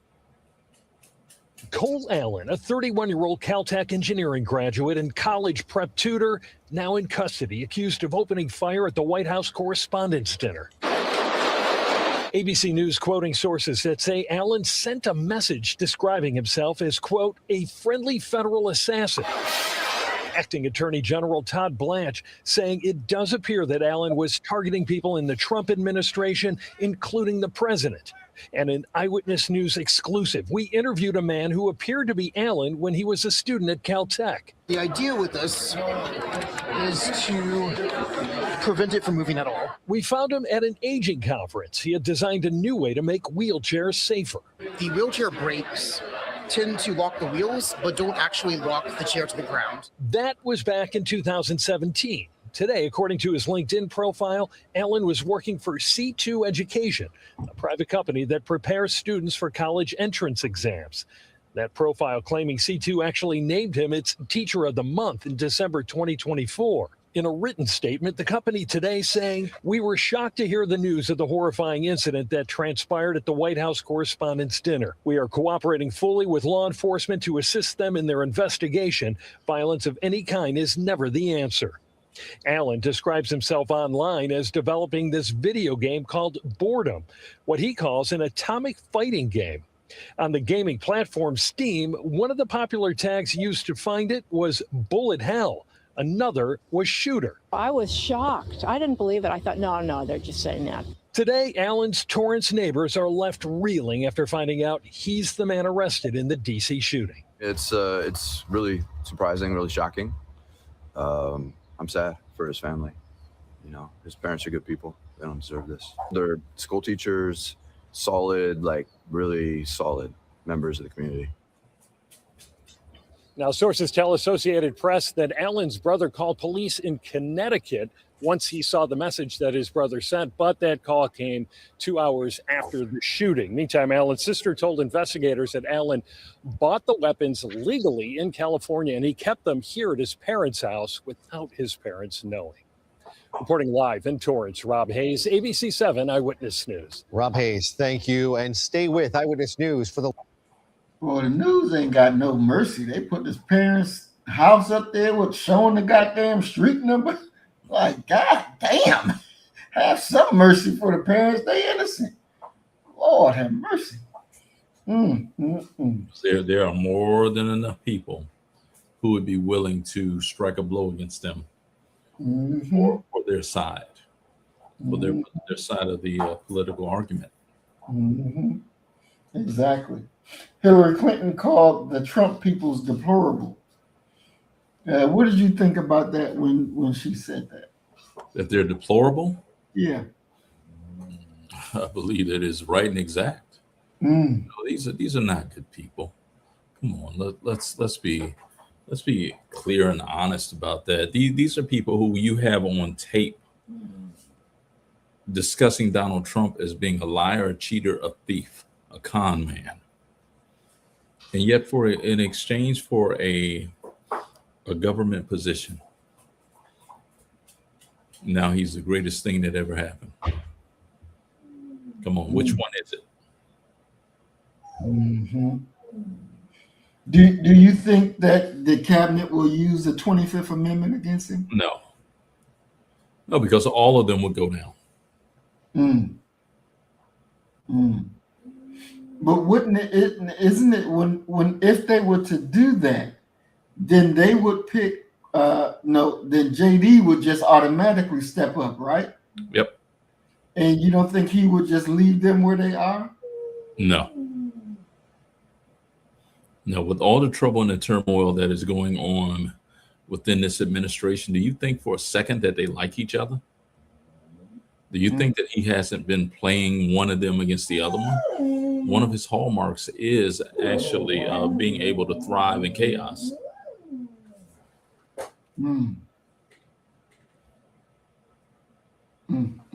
That's when he's at his best, according to the people who know him. when he has people at each other. I mean, let's not forget the name Omarosa and what happened with her. Look at all the people who've been jettisoned out of that door. Do you think that they've been jettisoned out of that door solely because of something that Trump thought? You think Trump had original ideas about them? No, somebody else in there said, now, you know, so-and-so shouldn't have done that. Look at it, they're killing us. So given a chance to get some get back, yeah, of course. And then who knows what political favors that J.D. Vance would pay back. And then the idea of him setting himself up to be the next president. So no, he's not going to leave them there. Do you think that JD would be a better president than Trump? Yeah. I mean, it's the difference between having somebody shoot you in the head or slit your throat. You're gonna be dead with both ways. Just different damage. Wow. He's not a good person. Interesting. Very, very interesting. So when we're looking at these quote unquote false flags or red flags, however they want to say that these things are, you have people like Tucker Carlson who is out and he's apologizing to people for telling people that you should vote for Trump. Literally going out there and apologizing for it. Do you think that his newfound way of seeing Trump as he is and to be quote unquote, you know, speaking up for his country, you think he's real or you think he's full of shit? Full of shit. All of them are. And they're for sale to whichever way the political winds are swinging. You could very well make an argument that what Tucker Carlson is trying to do right now is refashion himself to be more of a Republican centrist, not MAGA, because MAGA is going to be done after Trump's administration is over. So look who is right now positioned to be the darling of the next movement. There's something involved. There's some benefit to him doing this. And the truth of the matter is that no one knows what that benefit is until he unveils it. It could be money. It could be anything. It could be a political office. It could be a political. I mean, come on. We just saw Janine Pirro, a TV judge. Right. Pete Hegseth, leading the Department of War. Come on. Yep. Anything is possible in America right now. Anything. You know, there was a moment when Janet Jackson was the it girl. And everybody, oh man, you know, I wonder who's gonna get Janet, this, and that. And then she showed up with Jermaine Dupri. And every brother that you knew said, man, I had a shot.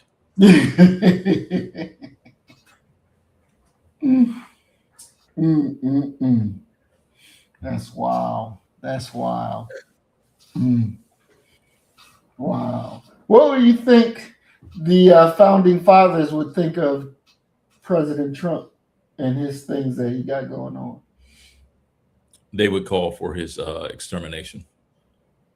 They would call for his extermination without a doubt. He is representing everything that they resisted when they broke with the crown. Wow. Interesting. Very, very interesting. I think George Washington would have killed him himself. Wow. And that is interesting. That is interesting. And I don't know if you saw the that they just indicted James Comey. You know, they did? Yeah, he got indicted today for that. Remember the old photo that he sent? It was the seashells, and it said 8647. They're considering that a threat against the president's life. Wow. If nothing else, the man holds a grudge.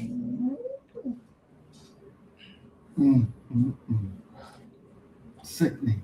Sickening. Very, very sickening. Do you believe that Trump has done anything good for America?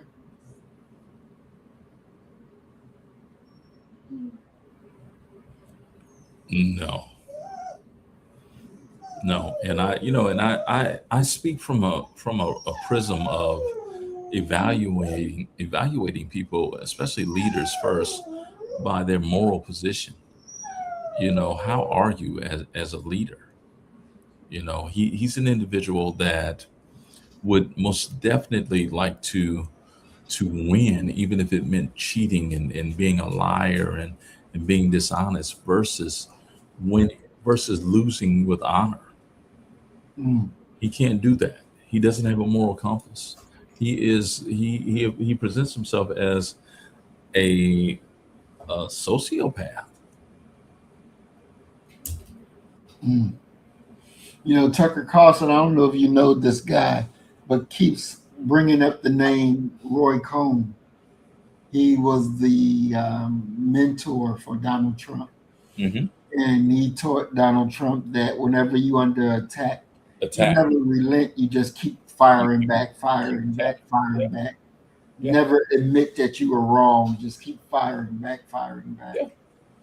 Now, those tactics only work in, what would you say, business America? Or does they work, period? I think they work, period. Because if you're always attacking, you're never even providing room for anyone to counter with a follow-up question. You saw him do that when as soon as he heard her begin to read that quote, he went on the attack. Going on the attack. Now, most people are going to what? They're going to abandon their path that they were questioning, calibrate, and then try and approach you with something slightly different or what have you. Well, you just won that one, because we're not talking about that anymore. So remain on the attack. Always attack. Always. Even because the thing is that the goal is to win. The goal is not to correct anything. The Oakland Raiders, Al Davis, he had the great mantra of, if you ain't cheating, you ain't trying. And when you have people who are operating out of a position where they believe that their fellow humans, especially the president of the United States, is telling the truth, that puts them at a distinct advantage, because he's able to say whatever he wants to. There's this great episode of Taxi. My dad used to watch Taxi, and we only had one TV, so we had to watch Taxi. And Mary Lou Henner is talking to Louis, Danny DeVito's character, and he has to go to court to testify about something. And Louis is going to go up there and lie. And he's clear he's going to lie. He told Mary Lou Henner, yo, I'm going to lie. She says, Louis, you can't do that. When you go up on that stage, you have to tell the truth. He said, that ain't what it means. He says, what it means is whatever I get up there and say, you got to believe. And that's kind of his MO, that whatever he gets up there and says, you got to believe that. You got to put some credibility and some truth on it. And now, while you over there doing trying to verify some things, guess what? I got something else for you too. And you're gonna drop that thing that you were just looking at, because now you need to go look at this. Right. And as you start looking at this, I'm gonna double back and say, yo, but what did you ever come up with the first one? Oh, you didn't come up with anything. And you know exactly why they didn't come up with anything. They didn't come up with anything because they didn't have time to look at it, because you put 2, 3, 4, 5, 6 different things on them. What's going on with the Epstein case? Oh, you've been worried about Iran. Exactly. The market going down, the price of gas. There's a great line in Ralph Ellison's The Invisible Man. The line is this: Keep that nigger boy running. And in many ways, that's what you've seen the Trump administration do to the American people. They keep them running, keep them busy, keep them thinking. That's it. Wow.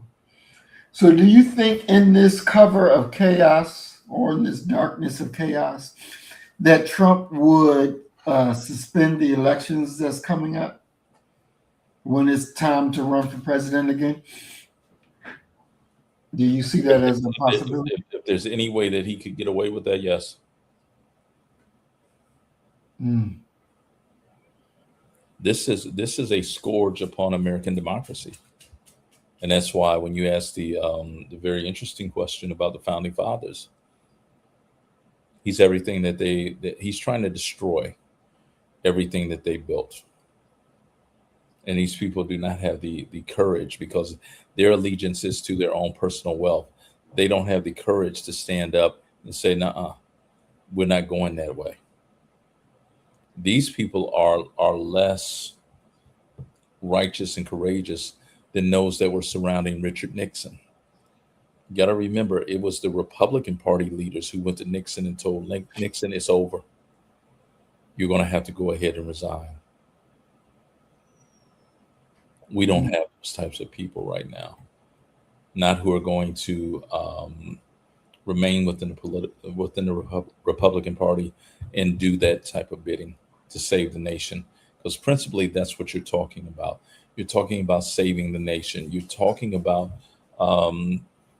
saving what many political scientists would refer to as the greatest experiment of any national leaders for any nation.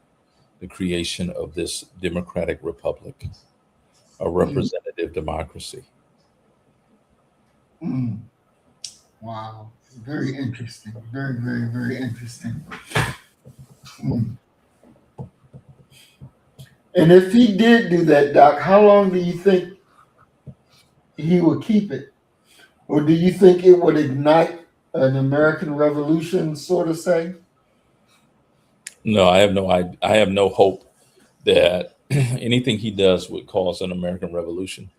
For him to be taken down, it would have to almost be a small group of individuals who do it, who lead an attack team to assassinate him. If you're expecting the body politic, the masses of Americans to do anything, you're going to be disappointed. Wow. And do you think that, because when he first got in, or the second time he got in, he did talk about a third term, and he talked about it, I would say, consistently a lot. And so that would lead me to believe that that's something really in his mind.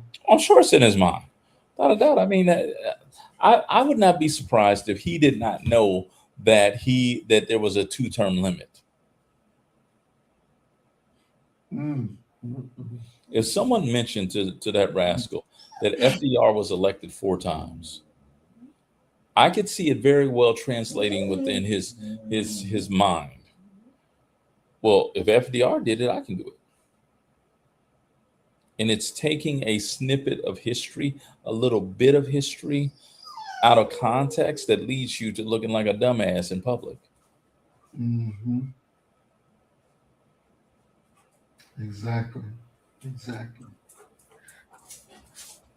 Those people that's around him, and because they don't speak up and say anything that would, really kind of give him right guidance, they seem like they just let him do whatever he says. No, he surrounded himself with people who can't give no guidance now. And they jettison those who could. Look at what Pete Hegseth has done with the military leaders. He didn't get rid of them. So do the people around him even know? I would argue no. The people around him are in many ways trying to survive. Wow. That's ridiculous. So if that did happen and he suspended elections coming up to stay in as president, that will fundamentally alter America. Well, I mean, the thing is that it is so unprecedented and it has never been done before. Right. That we don't know what it'll do. Mm. The scariest part is quite simply that they have succeeded with what they were talking about with Project 2025, and that is stacking the courts full of their people. And their people doesn't necessarily mean someone who is ideologically aligned with them. It's someone who will kiss the ring for him. Mm-hmm. To be able to get a case in front of one of them in exchange for a smooth $15 million payoff.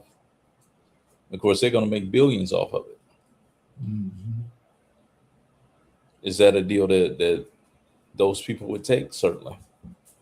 That's the scary part. Because you really don't know that this will, in many ways, knock the nation off of its rails. Nobody knows. Nobody's seen this before. You can sit up and you can pontificate all you want to, but nobody's seen this before. No one knows. Mm. You know, you remember he was the first president that actually went to a Supreme Court hearing. Yes. And when I heard that, I automatically thought about The Godfather.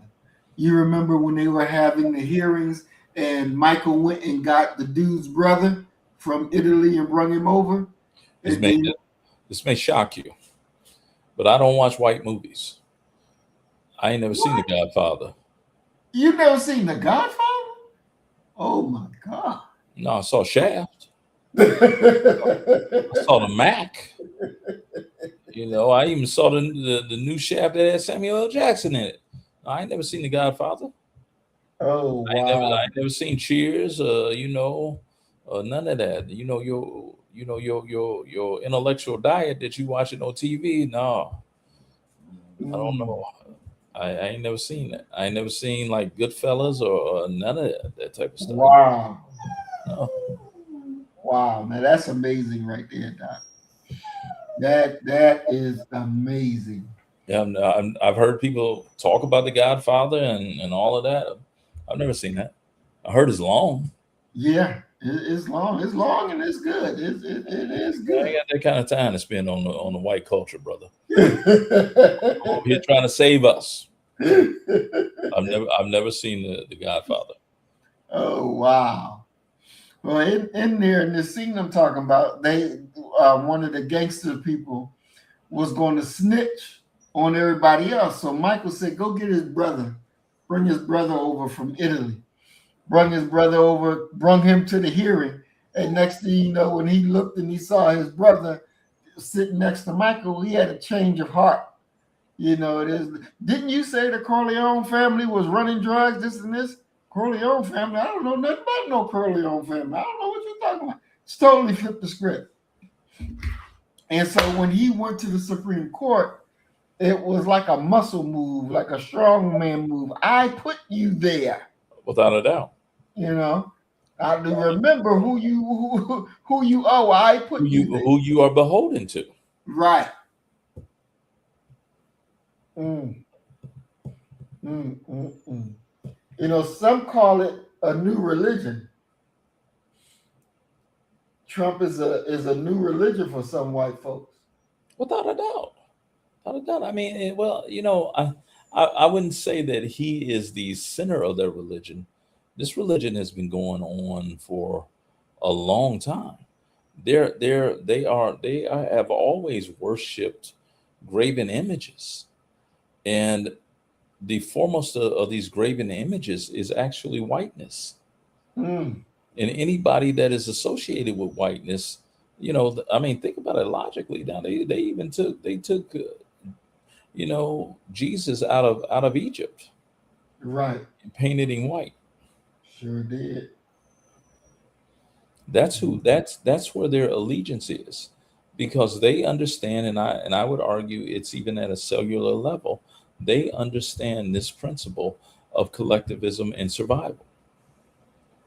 You know, you see a lot of white kids when they're in their teenage years, they become kind of enamored with black culture, Right. enamored with social movements and social activities, and they're going to fight against injustice, and they're doing all of it. Well, this lasts until they're about 30, 35, because it's at that time that their parents are retiring, and they're gonna possibly inherit money or a business. Mhm. And the decisions that you're going to make as a business owner is going to be markedly different than you would have made as a rabble-rousing social activist.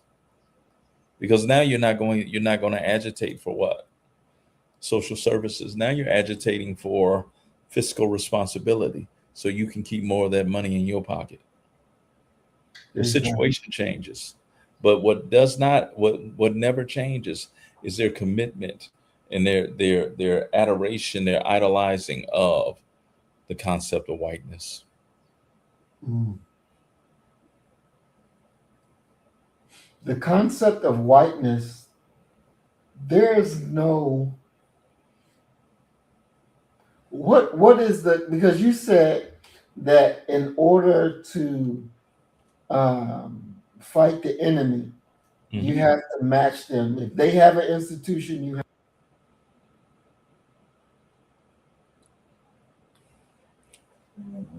Your sound is going out.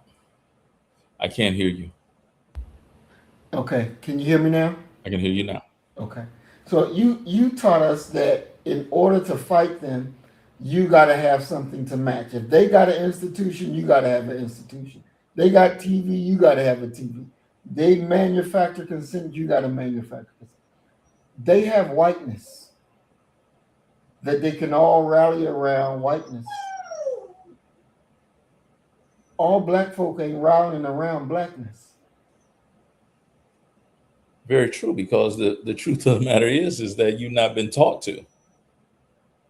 It's the reason why now you have in every public arena black women taking black men to task for 100 different reasons, and 99 of them ain't even legitimate. Okay, it's the reason why when I walk on an HBCU campus, I can count on 95% of the black people of all ages that I pass not acknowledging me. They walk right by you. So the concept of blackness for them is almost a crisis button that they can hit when there's a racial incident. And then we're supposed to come together magically like Voltron and fight together. White folks' concept of whiteness, and I'm speaking in general, by and large, their concept of whiteness never ends. They're white even when there is no crisis. And that's something that we definitely need to be able to deal with. Wow. You know, Richard Nixon was a crook as far as it came to Watergate. He said I'm not a crook. Which one, him or Trump, more of a crook? Trump. Without a doubt. It's not even a question. You have to go far into the criminal mind and into the world of psychopaths to find someone that's like this rascal. Someone who lies all day, every day on camera about things that he knows himself are verifiable. You can go check this out. And he will still lie about it. He will lie about something he said at 8 o'clock in the morning, and it ain't even noon yet. There's something wrong there.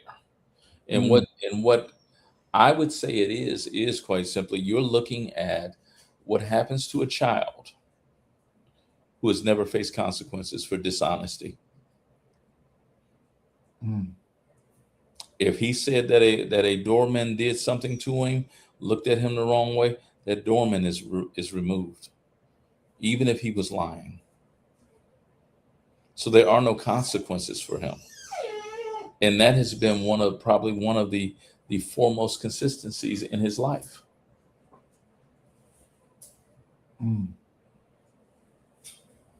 Wow. So what do you do with a child who has lied his entire life and has never been punished for it?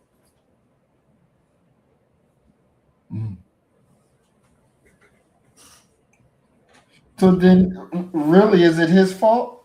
Because society or his parents, somebody taught him to be that way. Is it someone who raped a child's fault? Because someone in his past raped him?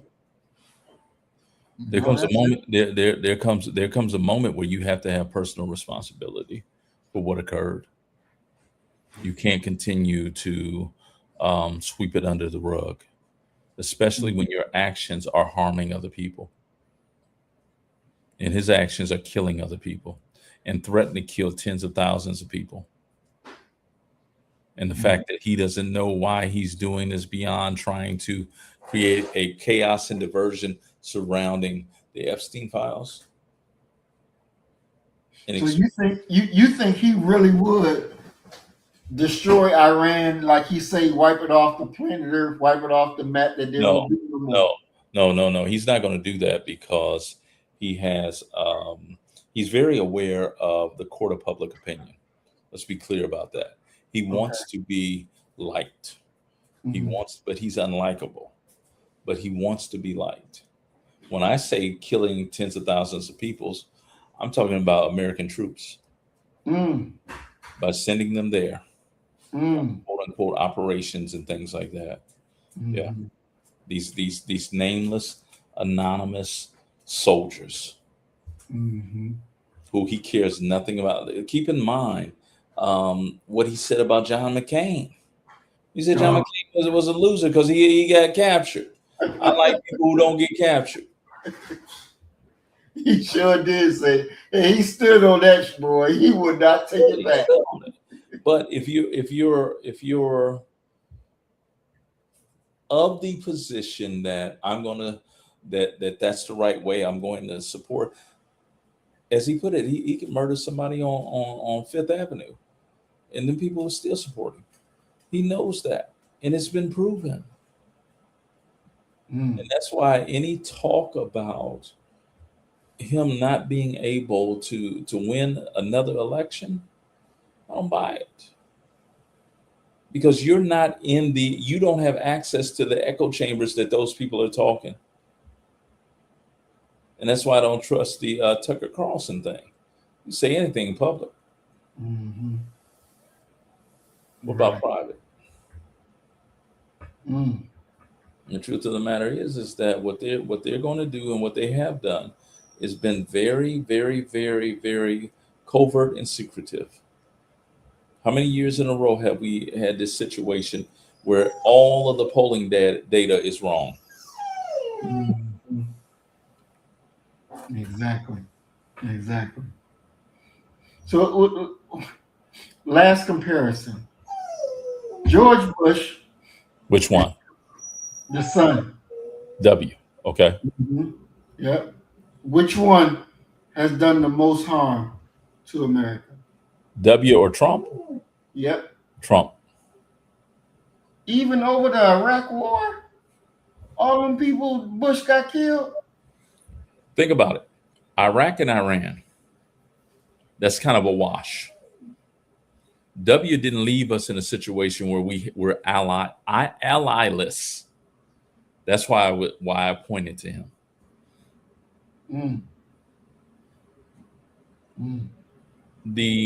The fact that there were alliances to be destroyed by Trump lets you know that W didn't destroy him.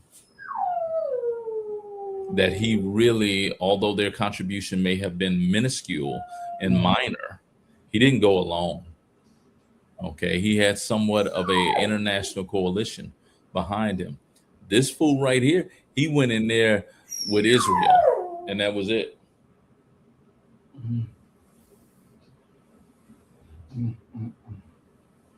And with all this rah-rah talk to China and Russia, Let's talk. Let's talk.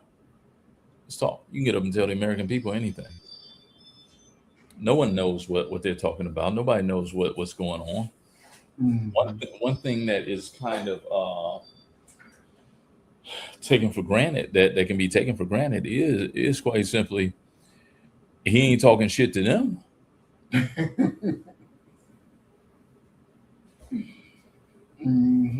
I mean, when you have a people who flat out said to you, okay, come on, we're waiting. And you come out and say, well, we're going to give them another 72 hours. Give them another week to get their mind straight. That's like Tina Turner telling Ike, you got a week to get your attitude right. And at the end of that week, Ike standing there with his hand up like this. Like, I'm going to give you another extension, Ike. Exactly. And the truth of the matter is, and the hardest part of all of it is that he's such a habitual liar that you can't trust anything that's coming out of his mouth or anybody associated with him. And that's the most dangerous thing, because quite simply, he could get some of his quote unquote followers to agree to drop a bomb on those people. And what would they say? Well, did you want Iran to have a nuclear weapon? I know you are, but what am I? There's no analysis there. There's no in-depthness. There's no political savvy. There's no art of the deal at that moment. This is people who have been mesmerized. They've been razzle-dazzled. They're in a cult that they can't escape from. And just like cult members end up with their pockets looking like rabbit ears, that's what he's done to MAGA. And unfortunately, the average American is standing in that same boat. I wouldn't have a problem whatsoever if we went ahead and said, well, anything that the president that I didn't vote for does that's positive, I don't get the benefit from it. But anything that's negative, y'all got to carry the weight on that. I'd take that deal. Wow. All right, well, we're going to go ahead and move to closing comments. I'm still, that one, boy, that's still, but you're right, because I thought Bush was the most corrupt president in all the people he got killed. But you're right, America did have. You're just evaluating him upon deaths. Yeah. And in that, just consider that this fool would go into Iran if he could. Okay, Pete Hegseth, they would go in there, because for Pete Hegseth, this is in many ways a human form of Call of Duty.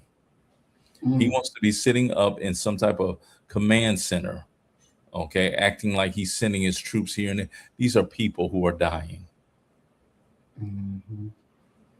It's a Call of Duty game for him.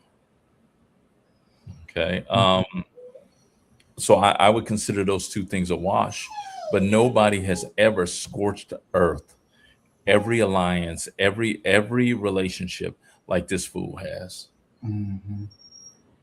He pissed Canada off. I mean, that's like pissing the Pope off. Canadians don't even lock their doors, and you piss them off? Come on. Exactly. Wow. All right, we are at our time. We're going to go ahead and move to closing comments. If you could have a conversation with Trump yourself, Doc, what would you tell him? Add that to your closing comments. What would I tell him?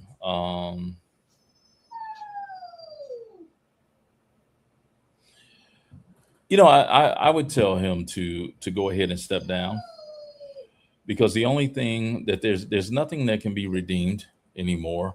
The history books are going to lambaste you and destroy you. You're on a physical decline. You're definitely on a mental decline. Whatever time you got left, be selfish. Be selfish all the way to the end.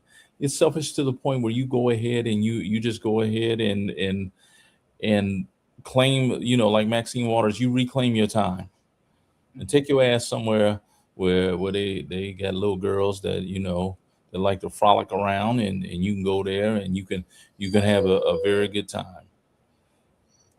It's over.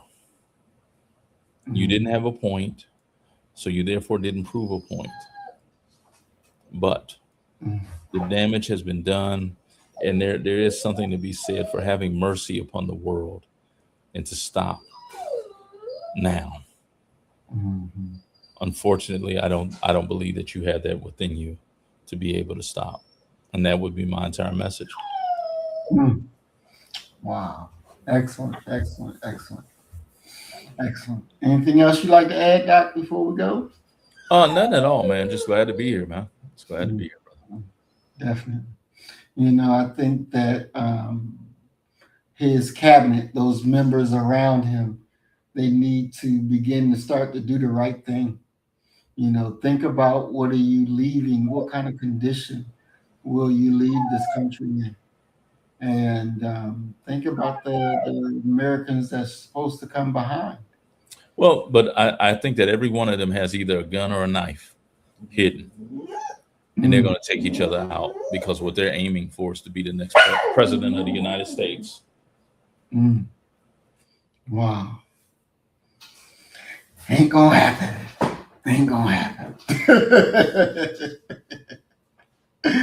All right, everybody. We thank everybody for coming in and joining. We thank Earth Angel 1105 Remix. Peace and blessings, Queen. We're glad you made it. Emerald Jules, peace and blessings, Queen. We're glad you made it. And everybody who watched and was just chilling out, maybe you didn't make a comment, but please like, share, and subscribe. As we always say, you kill the nigga in you, I'm going to kill the nigga in me, and our God will reign supreme. We are Black first, today, tomorrow, and forever. Love y'all, family. Peace and blessings. Assalamu alaikum.